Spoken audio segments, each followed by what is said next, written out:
sommes à notre deuxième dimanche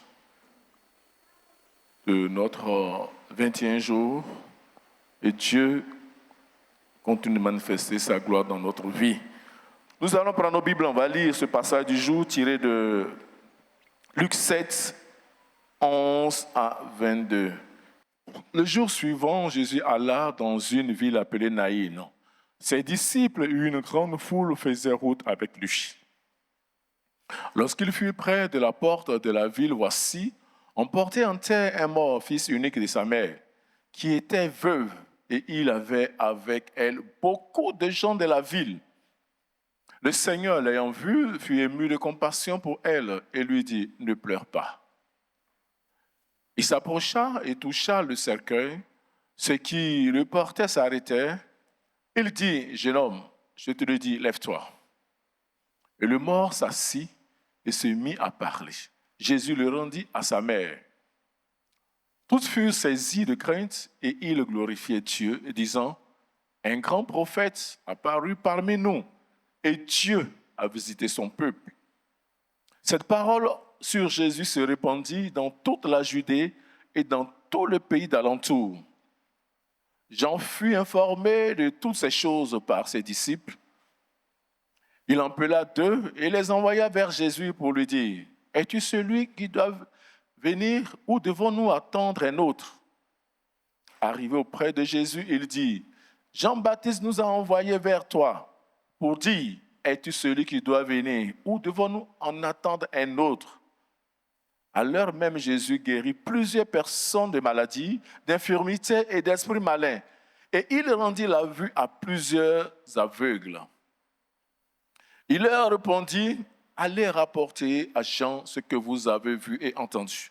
Les aveugles voient, les boiteux marchent, les lépreux sont purifiés, les sourds entendent, les morts ressuscitent. La bonne nouvelle est annoncée aux pauvres. » Amen. Voici une narration que Luc nous rapporte. Nous connaissons Luc, qui est aussi l'auteur d'Actes des Apôtres, c'est un intellectuel. Donc ici, je pense que, comme disait quelqu'un, il a eu vraiment à cœur de pouvoir relater ces faits-là. Et lui, il a été méthodique. Il a été méthodique pour pouvoir relater ces faits-là. Alléluia. Parce qu'un scientifique ne va pas se baser sur les suppositions. Donc, Luc nous relate des faits authentiques. Et ici, on nous parle du Seigneur Jésus. Mais ce passage nous permet de méditer encore ce jour un thème qui est vraiment important pour notre assemblée. Soyons des porteurs de vie. Soyons des porteurs de vie ou manifestons la gloire de Dieu en apportant la vie par l'évangélisation. Oui, manifestons la gloire de Dieu en apportant la vie par l'évangélisation. Comme je disais ici, c'est Luc qui nous parle. Mais au travers du passage de Luc, je veux vraiment nous encourager à l'évangélisation. Nous savons que on a notre slogan « À chacun son enfant ». Et pendant cette semaine où on a prié, je pense que Dieu a agi. Mais Dieu nous envoie vers les autres. Donc ici, Dieu nous envoie à être des porteurs de vie. Et lorsqu'on regarde un peu porteur de vie, quand j'ai cherché à comprendre quelques définitions, on dit que cela désigne quelque chose ou quelqu'un qui transmet, soutient ou favorise la vie. Quelque chose ou quelqu'un qui transmet, qui soutient ou favorise la vie. Que ce soit au niveau spirituel, biologique ou au niveau symbolique. Mais ici, pour nous, c'est au niveau spirituel. Au niveau spirituel. Ça veut dire que porter, c'est d'abord quelque chose que tu as. Mais quand tu donnes, tu es un porteur qui transmet à l'autre. Et ça nous aide. Et on dit une personne ou un témoignage peut être décrit comme porteur de vie lorsqu'il inspire, redonne courage ou soutient les autres. Oui, je vais relire cet aspect. Une personne ou un témoignage peut être décrit comme porteur de vie lorsqu'il inspire, redonne courage ou soutient les autres. Oui, Dieu veut qu'on ait un témoignage qui redonne courage ou soutient les autres ou amène les autres au Seigneur. Parce que par nos témoignages, nous amenons des personnes au Seigneur. Par la manifestation de la gloire de Dieu de plus en plus, nous utilisons cela pour amener des personnes à Christ. Et c'est ce qu'il faut comprendre. Je vais vraiment nous amener à comprendre que quoi? Dieu manifeste sa gloire dans nos vies pour qu'on soit un instrument qui apporte la vie aux autres. C'est-à-dire que la lumière n'a que de la valeur lorsqu'elle dissipe les ténèbres.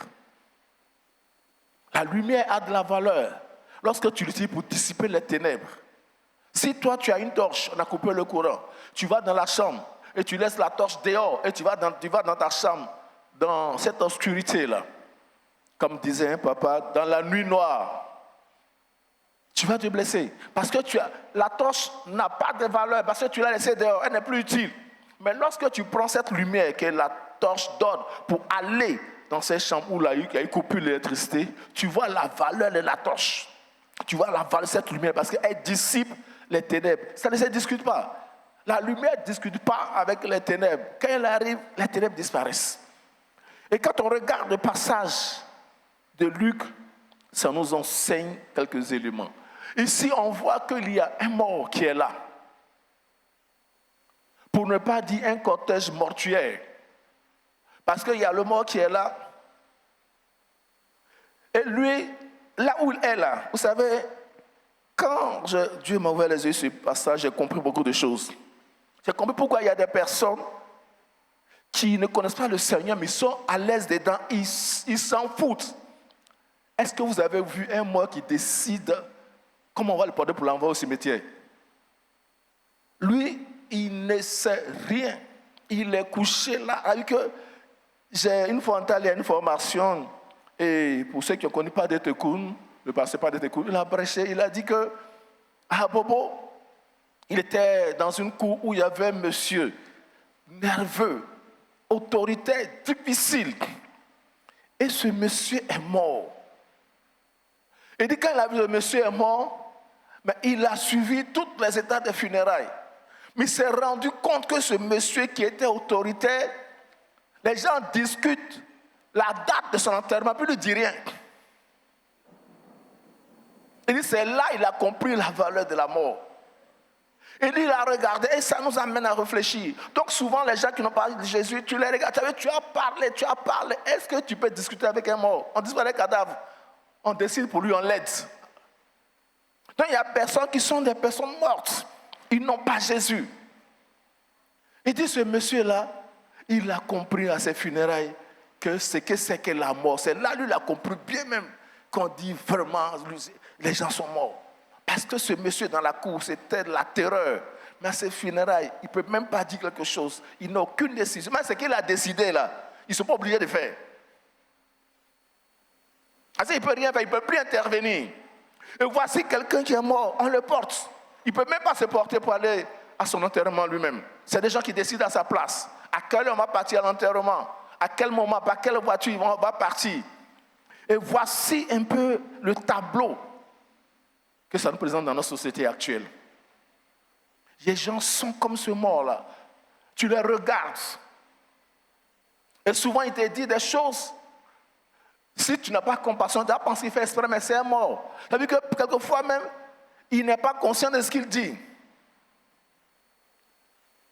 Parce qu'il ne comprend rien. Et il est comme ce mort-là. Il est en train d'aller tout droit à un endroit où le feu va le consumer. Oui, le mort qui est là, dans notre environnement, on a un frère, un voisin qui n'a pas Jésus. C'est ce mort ambulant-là que nous voyons autour de nous. Et c'est lui-là que les gens sont déportés. Mais Jésus est venu pour apporter la vie à ces personnes. Et quand on regarde dans l'autre tableau, on voit qu'il y avait les malades. Quand tu regardes à partir du verset 16-17 jusqu'au verset 22, des malades. C'est-à-dire qu'il y a des personnes qui sont dans notre société, qui sont des personnes malades. Et quelquefois, tu regardes la personne et tu comprends qu'elle ne se porte pas bien. Toi, tu as l'impression que la personne se porte bien. En tout cas, depuis que Dieu m'a ouvert les yeux sur ça, souvent tu vois des gens qui sont volants à béguin ici, là, mais quand tu regardes la façon de conduire, il a besoin du Seigneur. Parce que c'est lui qui a conduit mal, c'est lui qui t'insulte. Et qu'il a mal conduit, hein, et puis il t'insulte, pourquoi toi-même, enfin, vraiment souvent tu es là et tu te dis, mais il a quel problème? Je me souviens une fois, je partais à la maison, au niveau du feu, du 22, lorsqu'on va au feu, on va à gauche. Moi, je partais, il y a un wawa. Les gens, comme il y a un embouteillage, il est venu dans l'autre sens. Il dit, moi, de quitter, lui va passer. Je dis, mais, quand tu regardes, mais si je monte, je vais gratter bas de ma voiture. Mais pourquoi je n'ai pas fait ça? Et que tu regardes, et puis tu te poses la question. Mais attention. Et qu'une fois, le pasteur nous disait, est-ce qu'il y a un autre missionnaire, qui disait que quand tu conduis à Abidjan, quelquefois même tu oublies ta foi chrétienne. Parce que du matin au soir, oui, il y a des gens qui ne se portent pas bien. On les voit. Et Jésus, il passait, il avait une action précise. Quand on regarde, on fait l'état des lieux autour de nous. Qu'est-ce que nous faisons, nous, en tant qu'enfants de Dieu? Parce que dans notre société, il y a des morts, il y a des malades. Il y a des personnes qui sont malades. Et que les gens qui n'ont pas Christ sont dans cet état-là. Parce que tu le regardes, tu vois que la personne est dans une situation difficile. Il a besoin du Seigneur. Et il y a des gens qui ne sont pas seulement malades parce qu'ils n'ont pas Christ, mais ils sont malades en réalité. Ils ont besoin du Seigneur. Et le diable ne peut rien nous apporter.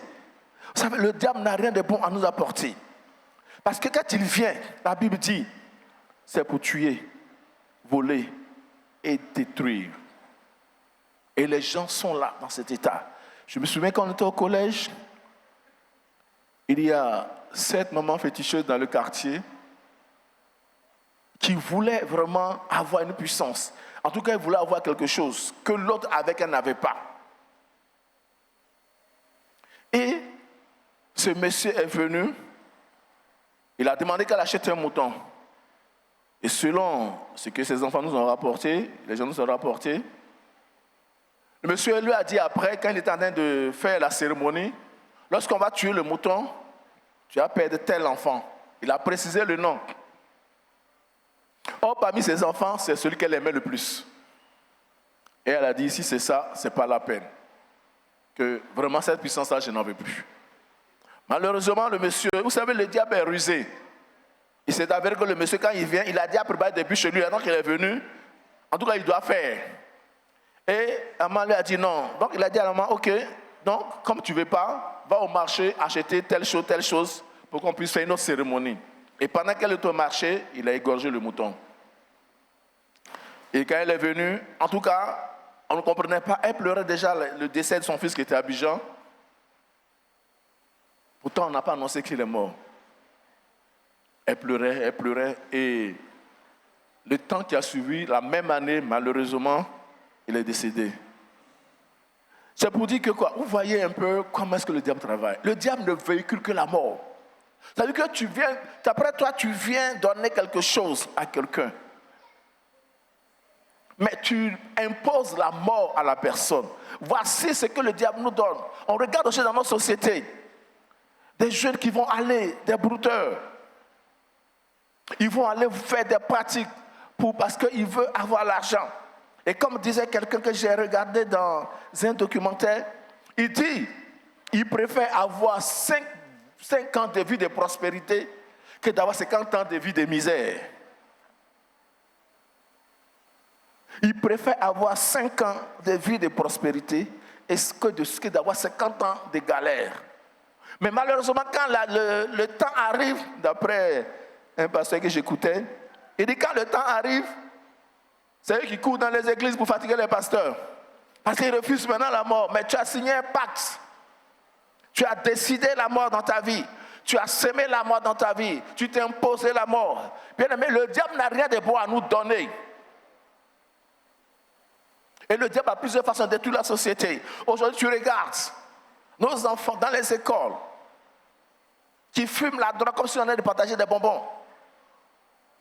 Parce que le diable ne donne que la mort. Le diable a une vision pour détruire la société. Parce que le diable est conscient que le président de demain, là, il est dans cette génération, il est jeune. D'ici 20 ans, 30 ans, 40 ans, le président de la Côte d'Ivoire, il est dans la jeunesse. Il cherche à étouffer. Regarde combien de fois l'ennemi est en train d'étouffer l'Occident. Des personnes qui ont connu Jésus et Dieu a béni leur pays. C'est ceux-là qui disent aujourd'hui que l'évangile n'a pas de valeur. C'est ceux-là qui disent aujourd'hui qu'il faut prendre 2 hommes pour faire un couple, pour se marier. Malheureusement, ces mêmes personnes veulent adopter des enfants. Mais qui va accoucher, tu vas adopter. Quand tu poses un acte, va jusqu'au bout. Vous voyez comment est-ce que le diable n'est pas logique. Il n'est pas, vraiment, je n'ai pas envie de dire autre chose. Voilà la mort qui tourne dans notre société à beaucoup de niveaux. La mort tourne. Les gens sont malades. Et c'est nous que Dieu invite à être ceux-là qui apportent la lumière. Oui, voici un peu la situation, le résumé de notre société actuelle. Tu vois des personnes qui sont dans les grandes voitures, ils n'ont pas Jésus. Mais c'est la mort qu'ils ont. Mais ici, Jésus nous invite à manifester sa gloire. Et Jésus ici vient. Vous voyez, il y a le cortège mortuaire qui est là. Ou je peux dire, il y a des malades qui sont là. Les ténèbres sont à côté. Et Jésus arrive. La Bible dit que Jésus a touché le linceul. Il a touché la bière. Il a touché le cercueil selon les versions. Et que la lumière apparaît. Et les ténèbres disparaissent. Oui, l'action de Jésus. Oui, Jésus apparaît. Jésus rencontre ce cortège mortuaire-là. Et la Bible dit qu'il ne discute pas. Il agit. Parce qu'il est la lumière du monde. Il dit, quand tu prends Jean 14, versets 5 à 6, je lis. Et Thomas lui dit, Seigneur, nous ne savons où tu vas. Comment pouvons-nous en savoir le chemin? Au verset 6, il dit, Jésus lui dit, je suis le chemin, la vérité et la vie. Il dit, je suis le chemin, la vérité et la vie. La gloire de Dieu manifeste la vie. La gloire de Dieu entretient la vie. La gloire de Dieu nous amène dans la vérité. La gloire de Dieu nous amène sur le bon chemin. Le mauvais chemin, c'était le chemin mortuaire. Le mauvais chemin, c'est le chemin qui va au cimetière. Le mauvais chemin, c'est le chemin qui partait, je peux dire, à l'enterrement. Mais quand Jésus rencontre ce cortège-là, il amène le bon chemin qui est à la maison, dans la tranquillité, dans la vie. Et nous qui sommes enfants de Dieu, lorsque Dieu nous appelle, bien aimé, c'est ce que j'ai compris dans la foi chrétienne. Dieu te donne la vie pour communiquer la vie aux autres. Et que nous ne sommes pas comme ces sectes-là. Vous savez, dans les sectes, c'est un peu vraiment démoniaque. Le monsieur, il est peut-être à 30 degrés, je dis un chiffre comme ça. Mais il ne va pas donner son savoir à celui qui est à 3e degré. Mais notre Seigneur Jésus, il n'est pas dans ces barrières-là. Il te donne totalement. Il est venu, il a éclairé la vie de ce jeune homme. Il dit, lève-toi. Et il n'a pas fait de lui son esclave. Il dit, retourne à la maison. Il est parti. C'est que Jésus nous donne la vie pour communiquer la vie à ceux qui n'ont pas la vie. Et c'est ça, on dit, être porteur de vie. Amener la vie à ceux qui n'ont pas la vie. Amener la guérison à ceux qui n'ont pas la guérison. Amener la lumière à ceux qui sont encore dans les ténèbres. Oui. Jean 20 dit, après le verset 32, je lis, Jésus, au fait, a fait encore en présence de ses disciples beaucoup d'autres miracles qui ne sont pas écrits dans ce livre. Mais ces choses ont été écrites afin que vous croyiez que Jésus est le Christ, le Fils de Dieu. Et qu'en croyant, vous ayez la vie en son nom. Ça veut dire que quoi? Nous qui avons Christ, nous avons la vie. Or, la gloire de Dieu, elle est bonne, elle est valable pour quand tu vis ici. Je ne parle pas de la gloire éternelle. Ça, ce n'est pas de ça que je parle pour le moment. Quand nous sommes dans la félicité, nous demandons de la gloire éternelle. Ça, c'est une réalité pour nous qui sommes enfants de Dieu.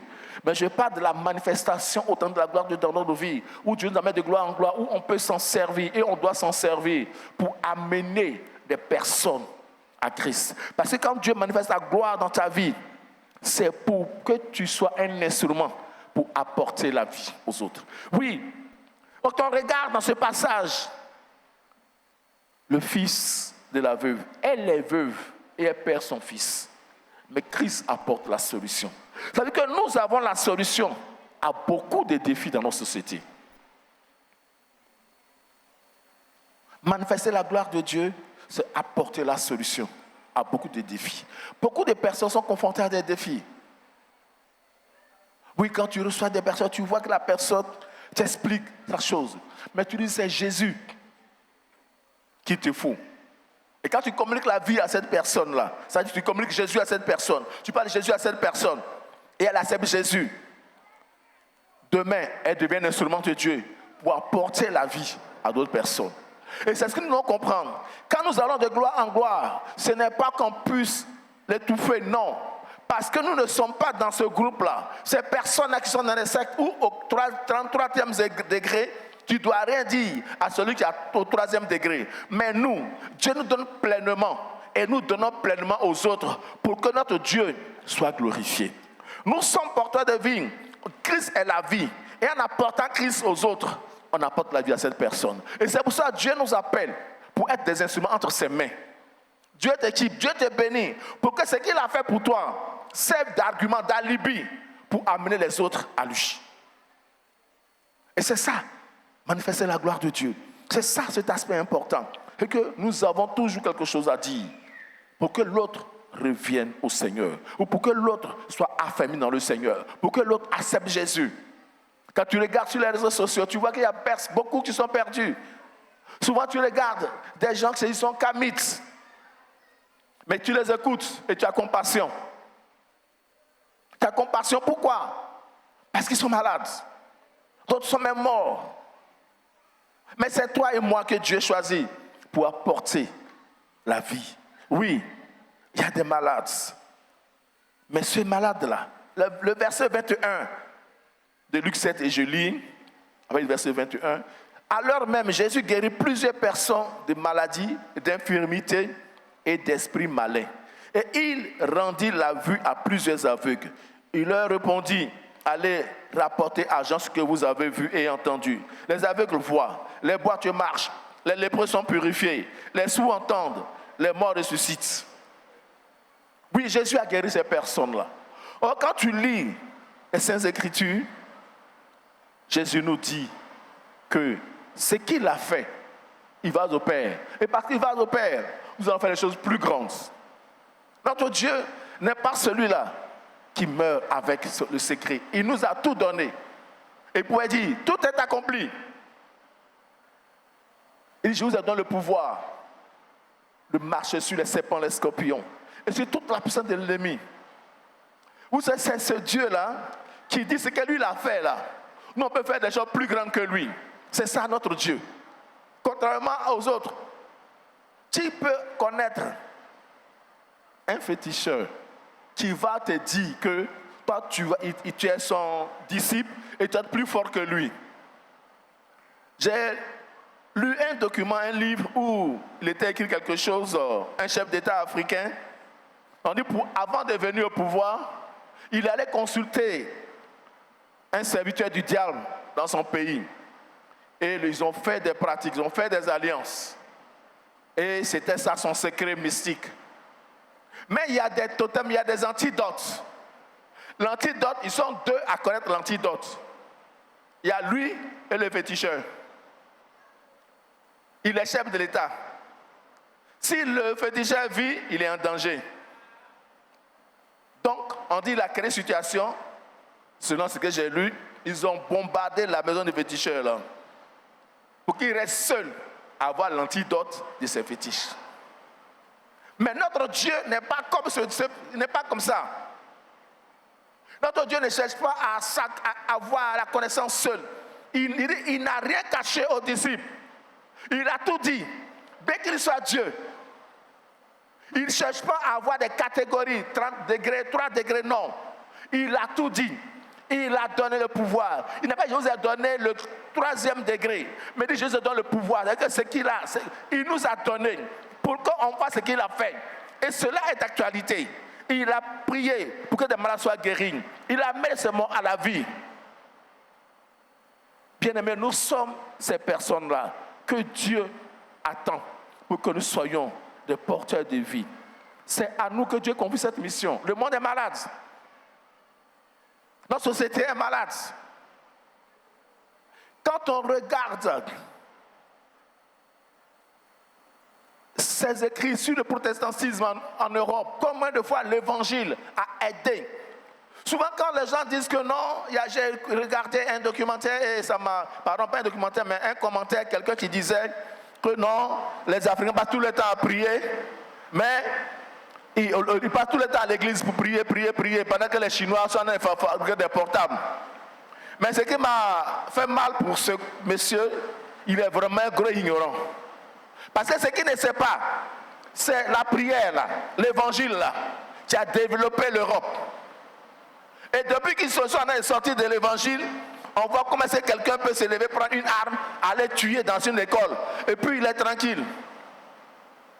C'est l'évangile qui a été la base de leurs aïeuls pour bâtir leur économie. S'il y a des pays où tu peux laisser ton portable, et puis partir 2 jours après retrouver, c'est l'évangile. Mais il faut faire ça à Gamay. Si tu as eu 2 jours, c'est que vraiment, ils n'ont pas encore vu ça.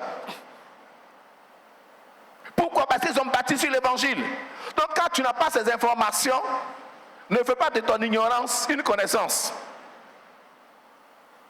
Parce que l'évangile a bâti ces pays-là.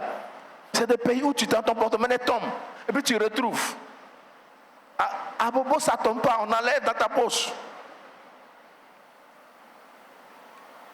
On enlève. Pourquoi? Parce que l'évangile n'a pas pris la dimension appropriée, mais c'est nous, c'est toi, c'est moi que le Seigneur attend. Tu vois des personnes, des jeunes, que nous-mêmes on appelle microbes, parce qu'ils sont d'une dangerosité pas possible. Ils n'ont pas l'évangile, ils n'ont pas la parole de Dieu. Mais c'est à nous. Si l'évangile avait touché toutes ces couches-là, toutes ces personnes, je suis convaincu pour aller au travail à 5 h du matin, tu ne vas pas t'inquiéter. Parce que tu sais que lui qui vient, c'est ton frère. Et l'amour fait qu'on va ensemble. Mais tu marches, même dans pleine journée. Je me souviens, il y a quelques années de cela, tu es allé en zone 4, voir quelqu'un, un Libanais, il était tout furieux. Et je lui ai demandé, mais qu'est-ce qui se passe? Il dit, non, il y a sa belle-sœur qui s'est sortie de la banque, elle a pris sa voiture au feu. On lui a arraché son porte-monnaie, son sac, elle allait faire un retrait. Ils ont pris le sac, ils sont partis. Mais les pays qui ont bâti sur l'évangile, là, quand tu vas faire un retrait, là, tu vas à la maison avec. Donc c'est pour dire que quoi? Nous avons du boulot. Nous avons beaucoup de choses. Il y a beaucoup de malades. Et Jésus est venu pour apporter la guérison. Jésus est venu pour communiquer la vie. Mais qu'est-ce que le Seigneur nous dit? Il dit, notre mission c'est quoi? Il dit, la bonne nouvelle est annoncée aux pauvres. Ici, on ne voit pas ça comme des pauvres au niveau matériel ou financier. Mais ceux qui n'ont pas Jésus sont ces pauvres-là. Il peut habiter une grosse maison, mais c'est un pauvre. Parce qu'il n'a pas la vie, il n'a pas la vérité. Oui, c'est vraiment important. Il dit, la bonne nouvelle est annoncée aux pauvres. Puis mais voici ce cortège mortuaire là, qui rencontre Jésus. Et Jésus ne discute pas. Jésus impose la lumière. Jésus impose la vie.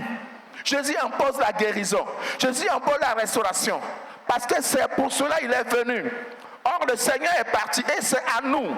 Il laisse maintenant cette vocation-là. C'est à nous. Il laisse cette mission-là. C'est à nous. Il laisse ce ministère.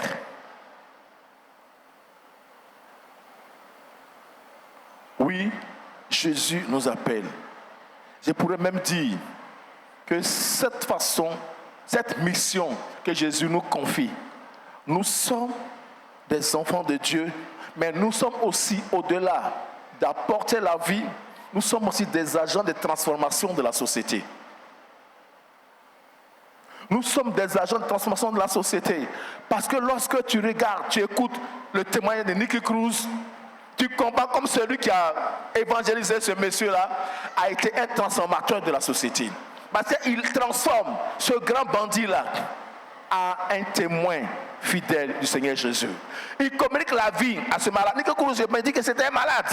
Parce que quand il te relate sa vie, il avait cet esprit de revanchard, cet esprit de destruction. Mais il rencontre Jésus et là, il apporte la vie maintenant. Il est transformé. Il a changé de nature. Il a changé d'identité spirituelle. Oui, bien-aimé, notre action en tant qu'enfant de Dieu. Jésus dit, à partir de Jean 14, verset 12 à 14, je lis. En vérité, je vous le dis, celui qui croit en moi fera aussi les œuvres que je fais. Et il en fera de plus grandes, parce que je m'en vais au Père. Et tout ce que vous demanderez en mon nom, je le ferai. Il dit, tout ce que vous demanderez en mon nom, je le ferai, afin que le Père soit glorifié dans le Fils. Si vous demandez quelque chose en mon nom, je le ferai. Le Seigneur est en train d'insister ici. Je vais lire dans la version Semeur. Il dit, vraiment, je vous l'assure, celui qui croit en moi accomplira lui-même les œuvres que je fais. Il en fera même de plus grandes, parce que je vais auprès du Père. Le verset 13. Et quoi que ce soit que vous demandiez en mon nom, je le réaliserai, pour que la gloire du Père soit manifestée par le Fils. Je le répète, si vous demandez quelque chose en mon nom, je le ferai. Oui, manifester la gloire de Dieu, c'est aussi apporter la vie aux autres. Manifester la gloire de Dieu, c'est aussi amener ces personnes au Seigneur. Manifester la gloire de Dieu, c'est aussi apporter la lumière pour que les ténèbres disparaissent. Oui, lorsqu'au travers de toi, celui qui était mort revient à la vie. Comme pouvait dire le père de l'enfant prodigue, il dit, mon fils qui était mort est revenu à la vie. Oui, parce que cet enfant-là, il était allé dans une vie désordonnée. Il était allé vraiment vivre autre chose. Pour lui, son fils était mort. Et ce fils était loin du Père. Il n'était pas dans la bergerie. Mais quand le fils revient au Père, il dit à son frère, il dit à ses employés, il dit, mon fils qui était mort est revenu à la vie. Et c'est comme ça, nous voyons ces enfants prodigues là, dans la rue, partout. Mais nous, notre mission, quand la gloire de Dieu se manifeste dans notre vie, c'est de voir ceux qui étaient morts, prier pour eux, pour que la vie leur soit communiquée. Parce que nous sommes des gens, nous sommes des personnes qui transmettent la vie. Parce que nous avons la vie en nous. Nous avons Christ en nous. Et Christ en nous, c'est l'espérance de la gloire. Alléluia. Oui, dans les Saintes Écritures, on regardait tout ce que Dieu a visité.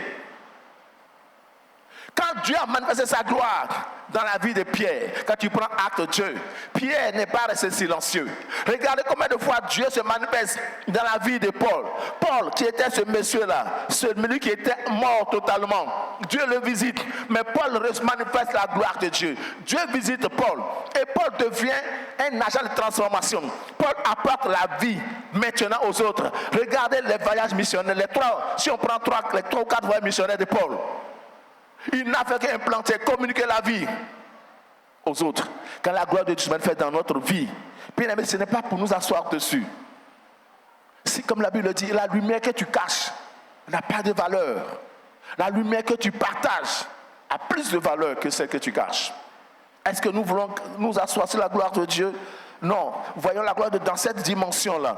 Dieu nous appelle à partager sa parole. Dieu nous appelle à aller vers ces personnes malades. Dieu nous appelle à être des personnes mortes, des personnes qui n'ont pas Jésus. Comme le Père pouvait dire, mon fils qui était mort est revenu à la vie. Pourquoi? Parce que l'enfant revient dans la famille. Parce que l'enfant revient vers le Père. L'enfant revient à la maison. Notre véritable maison, c'est près du Seigneur Jésus. Et beaucoup sont loin de la maison. Beaucoup sont en dehors de la maison. Mais c'est nous qui devons être ces personnes-là que Dieu attend. Oui, soyons ces personnes-là. Soyons des porteurs de la vie. Quand Jésus arrive dans la vie de monsieur là, quand Jésus arrive au niveau de cette dame, il apporte la vie, il apporte la joie. Parce que lorsque la vie entre, c'est la joie qui entre. Lorsque la vie entre, la tranquillité qui entre. Quand la vie entre, c'est la liberté qui entre. Nous sommes des porteurs de vie. Quand Dieu manifeste sa gloire pour toi et pour moi, bien-aimé, ce n'est pas qu'on puisse garder cela comme si nous étions en train de gérer un fétiche. Non, notre Dieu, il nous sauve pour être des agents qui apportent la vie. Il nous transforme pour être des transformateurs. Dieu te transforme en manifestant sa gloire dans ta vie pour être un agent de transformation. Pas pour s'asseoir avec. Oui, c'est ça la mission de Dieu. C'est-à-dire que quand on regarde notre vie, Dieu nous bénit pour être une bénédiction. Alléluia. Dieu nous bénit pour qu'on soit une bénédiction pour les autres. La première bénédiction qu'on peut apporter aux autres, c'est d'apporter Christ. Parce que si tu donnes tout, regardez un peu, beaucoup de choses. Il y a des gens à qui tu vas donner tous les crédits du monde. Ils sont quelque part à la tête d'un État. Tu vas lui donner tous les crédits du monde. Mais s'il n'a pas Christ, il va s'engouffrer dans les têtes. Mais quand on a Christ, la lumière éclaire ton intelligence. La lumière éclaire ta compréhension. La lumière développe beaucoup de choses. Et tu pars de la mort à la vie. Et quand tu as la vie, tu sais comment tu marches. Quand tu as la lumière, tu ne tombes pas dans les pièges. Parce que Jésus nous conduit. Bien-aimés, c'est vraiment important pour nous, enfants de Dieu.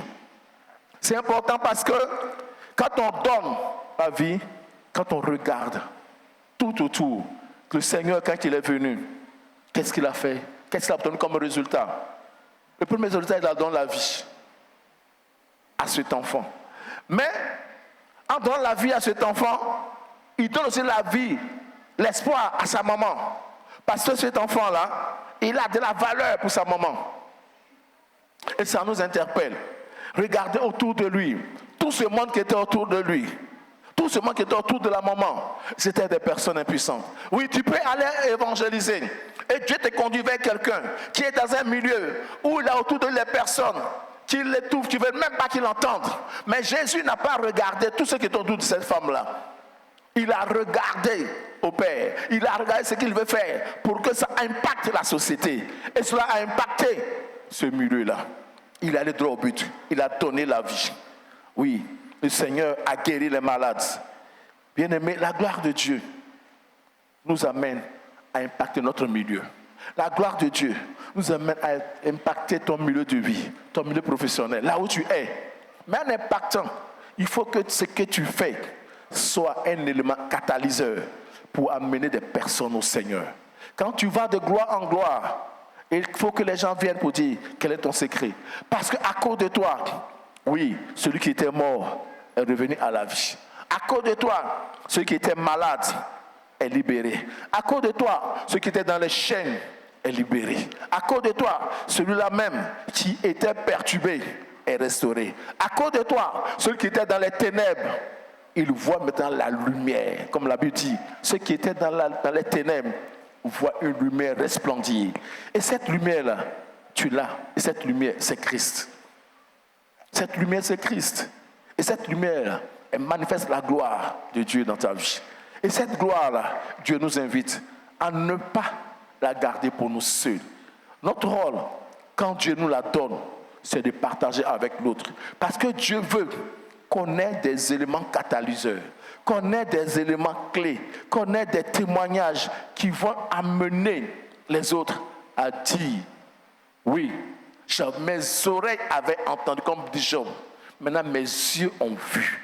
Oui, les gens avaient entendu que Jésus guérit, Jésus ressuscite. Mais ceux qui étaient à côté de cet enfant-là, ils avaient entendu, peut-être, mais ils ont vu. Or, le Seigneur n'a pas changé. Bien-aimés, je voudrais vraiment nous inviter, en tant qu'enfants de Dieu, nous inviter, en tant que peuple du Seigneur, à comprendre que Dieu te conduit de gloire en gloire pour que tu sois ce porteur de vie là. Beaucoup de personnes ont besoin de toi. Beaucoup de personnes attendent que toi, tu parles parce que Dieu t'a équipé pour cela. Vous savez, quand tu regardes dans certaines églises, et ça nous interpelle, par exemple, tu es dans un corps de métier, tu as un métier Y, et dans l'église, tu es le seul qui a ce métier-là. Ça veut dire que tu n'évangélises pas tes collègues. Je suis dans une église au Ghana où ce monsieur, l'église était remplie. Il y avait en tout cas beaucoup de personnes qui avaient le même métier que lui. C'est l'église de Dagmil quand j'étais à Accra. Il y avait beaucoup de médecins parce qu'il a fait la médecine. Et que lui, son milieu professionnel, son milieu de vie, là, il partageait l'évangile. Est-ce que nous le faisons?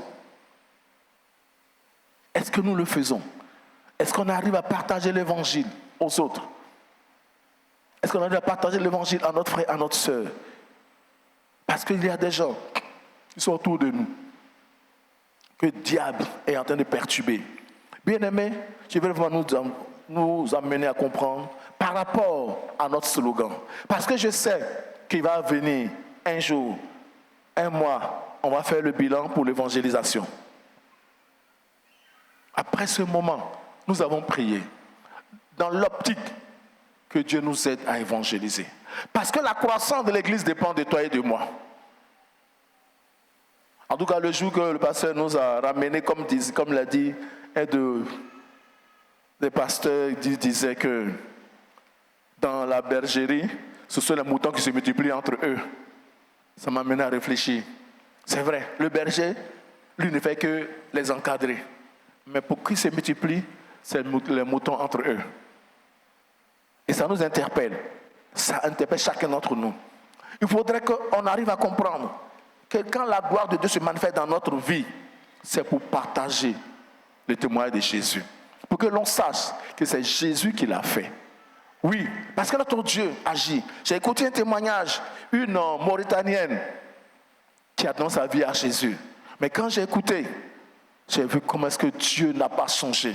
Dieu l'a visitée. Elle qui était carrée dans cette religion que vous comprenez quand j'ai dit cette nationalité.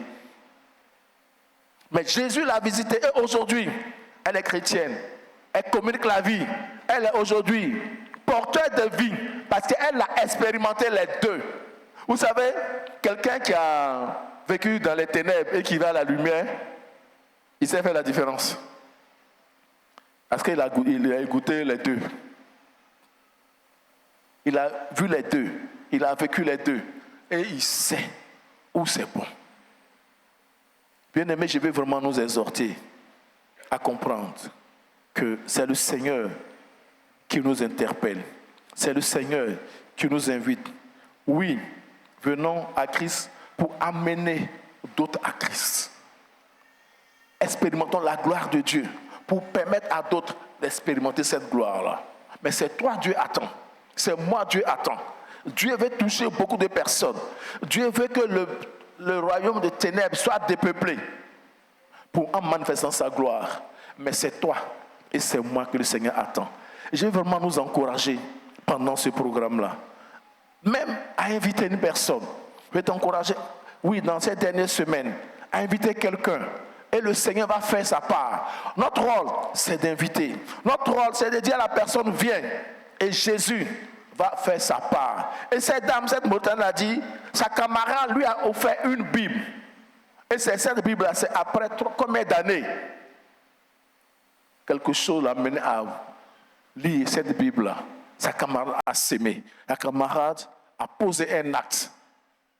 Et le Seigneur a fait sa part. Bien-aimé, j'aimerais t'encourager pendant ce programme ou après ce programme à ne pas baisser les bras, à pouvoir toi-même faire ton mea culpa. Est-ce que, en expérimentant la gloire de Dieu, j'ai permis à mon frère qui est en face d'expérimenter la gloire de Dieu? Est-ce que dans mon environnement, dans mon milieu, est-ce que j'ai été ce porteur de vie là? Est-ce que j'ai apporté l'évangile à celui qui est en train de mourir? Parce que quand tu le regardes, il t'insulte ses problèmes. La solution, c'est Christ. Parce que toi-même, tu ne peux pas faire grande chose. Tu lui dis, viens au Seigneur et tu verras sa gloire. Parce que moi-même, voici où j'étais, voici comment j'étais, et voici ce que Dieu a fait pour moi. Parce que ton témoignage est une clé que Dieu va utiliser pour amener personne à lui. Et quand tu demandes à Dieu, fais-moi voir ta gloire, Dieu le fait. Il veut le faire. Parce qu'il a déjà commencé, il veut continuer. Mais l'objectif que Dieu nous fixe, c'est d'utiliser cet élément-là pour amener les personnes au Seigneur. Donc, bien-aimés, je veux nous encourager à l'évangélisation. C'est nous que Dieu attend pour la croissance numérique de cette assemblée. C'est nous que Dieu attend pour la croissance qualitative de cette assemblée. C'est nous que Dieu attend pour faire avancer son œuvre ici-bas. Dieu t'a équipé. Laisse Dieu agir au travers de toi et tu verras la gloire de Dieu au nom puissant du Seigneur Jésus. Amen.